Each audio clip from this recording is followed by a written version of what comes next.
देखिए paramagnetic material है, diamagnetic material है और एक फेरोमैग्नेटिक मटेरियल है। तो इन तीनों मटेरियल्स की कुछ प्रॉपर्टीज होती हैं, उनमें से एक प्रॉपर्टी या दो प्रॉपर्टीज बहुत इंपॉर्टेंट है। एक है द प्रॉपर्टी जिसको हम बोलते हैं परमेबिलिटी, और दूसरी प्रॉपर्टी जिसको हम बोलते हैं वो है बेसिकली द प्रॉपर्टी ऑफ जिसको आप बोलते हैं ससेप्टेबिलिटी। तो दो प्रॉपर्टीज जो बहुत इंपॉर्टेंट है जो आपको पढ़नी है वो है, एक हो गई आपकी परमेबिलिटी, देखिए परमिएबिलिटी, इसको आप म्यू आर से रिप्रेजेंट करते हैं, और दूसरी जो प्रॉपर्टी है उसको बोलते हैं ससेप्टिबिलिटी बोलते हैं उसको, और इनका आपस में रिलेशनशिप भी होता है। आपने ये साइन देखा होगा, ये ससेप्टेबिलिटी का साइन होता है। बेसिकली इंपॉर्टेंट कॉन्सेप्ट है समझने के लिए तीनों टाइप्स ऑफ मटेरियल के लिए। तो देखिए अगर हम मटेरियल्स की बात करें तो मैं थोड़ा सा एक टेबल बना देता हूं। तो ये आपका एक पैरामैग्नेटिक मटेरियल है, देखिए पैरामैग्नेटिक मटेरियल है। उसके बाद मैं बात करता हूं बेसिकली डायामैग्नेटिक मटेरियल, देखिए ये डायामैग्नेटिक मटेरियल है, और तीसरा मटेरियल जो है वो है फेरोमैग्नेटिक मटेरियल। तो हम चैप्टर कर रहे हैं मैग्नेटिज्म का, मैग्नेटिज्म, और जो टॉपिक हम स्टडी कर रहे हैं मैग्नेटिक प्रॉपर्टीज ऑफ मटेरियल, उसमें हमारा फोकस इन दो पैरामीटर्स के ऊपर। इसके ऊपर आपको न्यूमेरिकल भी आ सकता है और रीजनिंग भी आ सकती है।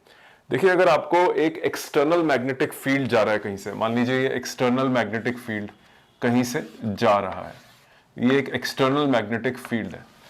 इस एक्सटर्नल मैग्नेटिक फील्ड के अंदर आप पैरामैग्नेटिक मटेरियल रख दीजिए, तो ये आपका एक पैरामैग्नेटिक मटेरियल है, और ये एक्सटर्नल फील्ड जब इसकी टच में आएगा तो देखिए पैरामैग्नेटिक मटेरियल क्या होता है, फीबली बहुत कमजोर, मतलब बहुत ही हल्का अट्रैक्ट करता है अपनी तरफ फील्ड लाइंस को। तो इसकी जो फील्ड लाइंस है वो थोड़ी सी इसकी तरफ अट्रैक्ट हो जाएंगी।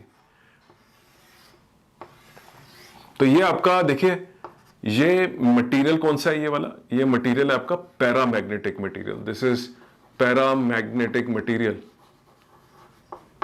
अब हम बात करते हैं डायामैग्नेटिक मटेरियल की। देखिए डायामैग्नेटिक मटेरियल क्या करता है, अगर कोई मैग्नेटिक फील्ड जा रहा है और उसके अंदर आप डायामैग्नेटिक मटेरियल रख दें तो डायामैग्नेटिक मटेरियल उसको रिपेल कर देगा। तो ये आपका एक डायामैग्नेटिक मटेरियल है, और यही मैग्नेटिक फील्ड बाहर से आ रहा है और उस फील्ड में आपने डायामैग्नेटिक मटेरियल रख दिया।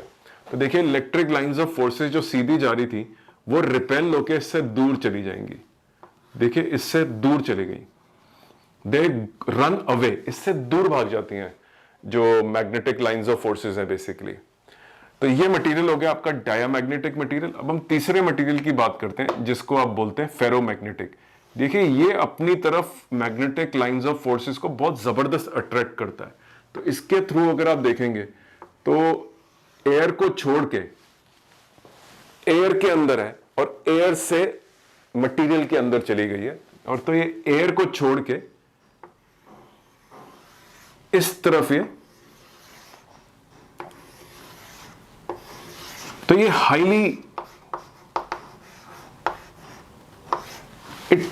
बहुत हाई तरीके से ये अट्रैक्ट करता है मैग्नेटिक फील्ड को अपने अंदर। इस तरह के मटेरियल्स को बोला जाता है फेरोमैग्नेटिक मटेरियल्स।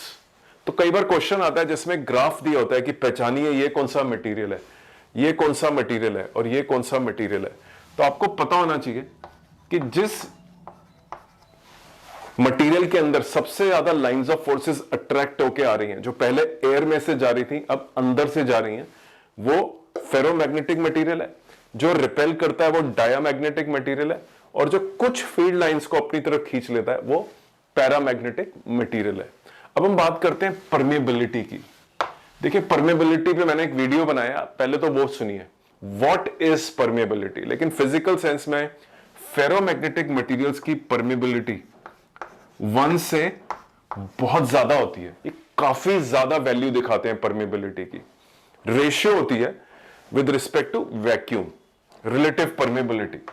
एयर भी अपने थ्रू मैग्नेटिक फ्लक्स को पास होने देती है, लेकिन आयरन आप देखिए जैसे फेरोमैग्नेटिक मटेरियल है, बहुत ज्यादा पास होने देता है अपने थ्रू। तो एयर को छोड़ के आयरन के थ्रू जाना चाहता है मैग्नेटिक फील्ड। तो ये जो प्रॉपर्टी है किसी मटेरियल को कि वो अपने थ्रू मैग्नेटिक फील्ड को आराम से पास होने देगा, इस प्रॉपर्टी को हम परमेबिलिटी बोलते हैं। तो ये बहुत हाईली परमिएबल होता है। पैरामैग्नेटिक मटेरियल की परमेबिलिटी एयर या वैक्यूम से थोड़ी ज्यादा होती है। सो इट इज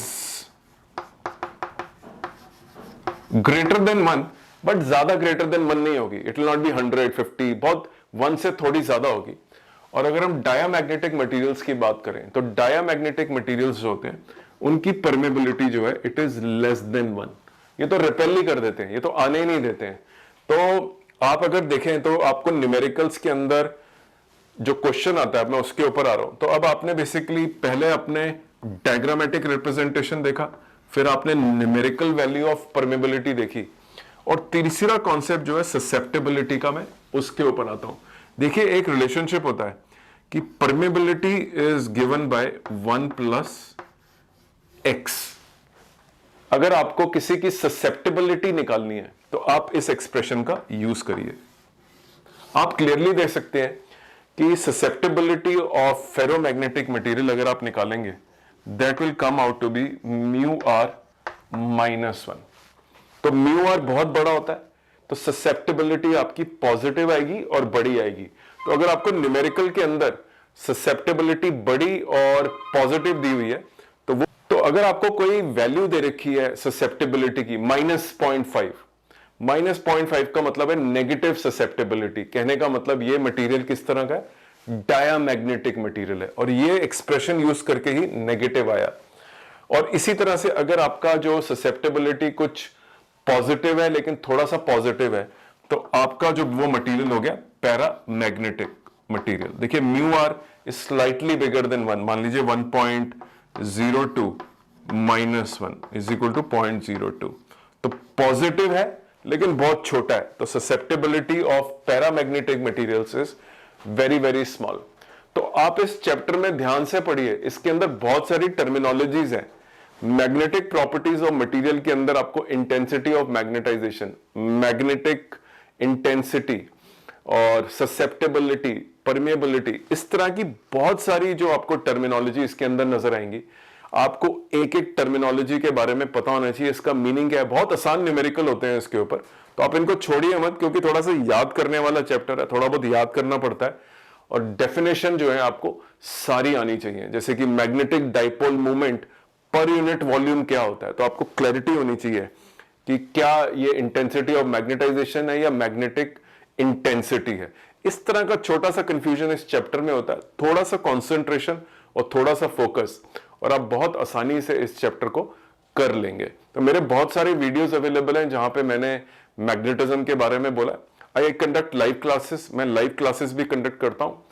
अगर आप एक मेहनती बच्चे हैं जो करियर बनाने में इंटरेस्टेड है, प्रोफेशनल बनना चाहते हैं, और नीट, जेई या कोई भी एंट्रेंस एग्जाम या बोर्ड में बहुत अच्छे मार्क्स लेके आना चाहते हैं, और आपका प्लानिंग शायद यूएस जाने का या बाहर जाने का, लेकिन बोर्ड के मार्क्स आपको बहुत अच्छे चाहिए, लेकिन आप मेहनत करने को तैयार हैं, तो मैं आपके लिए परफेक्ट टीचर हूं। मैं खुद ही पढ़ाऊंगा आपको, और you are most welcome. So thank you very much for your time. I hope you enjoyed my videos. मेरे चैनल पे 1,500 वीडियोस हैं जो आप एक एक करके जा सकते हैं।